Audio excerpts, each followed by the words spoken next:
ஸ்ரீ ராமகிருஷ்ணரின் திருவுடல் தகனம் செய்யப்பட்ட பிறகு அவரது புனிதமான அஸ்தி ஒரு செப்புக் கலசத்தில் சேகரிக்கப்பட்டது.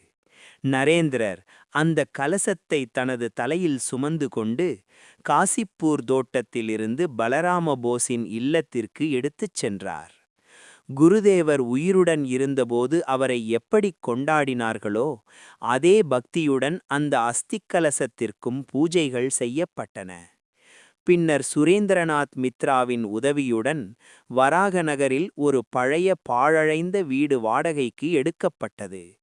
1886ஆம் ஆண்டு அக்டோபர் மாதம் ஒரு சுபயோக தினத்தில் நரேந்திரர் மற்றும் பிற சீடர்கள் அந்த கலசத்தை வராகநகர் மடத்திற்கு எடுத்து வந்தனர்.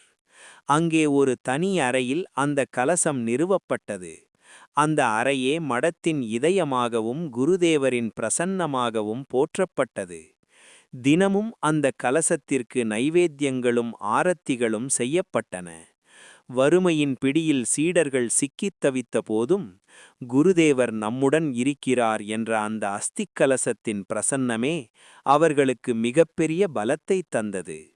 நரேந்திரர் அங்கிருந்த தனது சகோதர துறவிகளிடம், இது வெறும் அஸ்தி அல்ல, இது குருதேவரின் உயிருள்ள வடிவம், இதை சுற்றியே நமது இயக்கம் வளரும் என்று அடிக்கடி கூறுவார்.